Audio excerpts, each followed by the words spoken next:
உலக மக்கள் வாழ்வதற்கு வந்தது குரான். உண்மையான மார்க்கம் தன்னை தந்தது குரான். இலங்குகின்ற இறைவன் சொன்ன வேதமே குரான். இலங்குகின்ற இறைவன் சொன்ன வேதமே குரான். உலகத்தில் ஒளிபரப்பும் சீமத குரான். சீமத குரான். சீமத குரான்.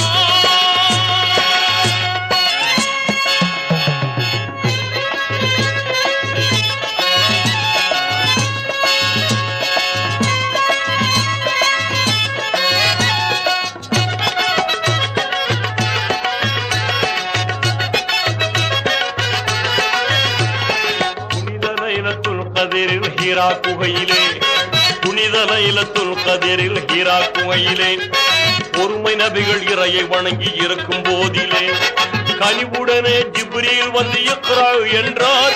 கனிவுடனே ஜிப்ரீல் வந்து இக்ரா என்றார்.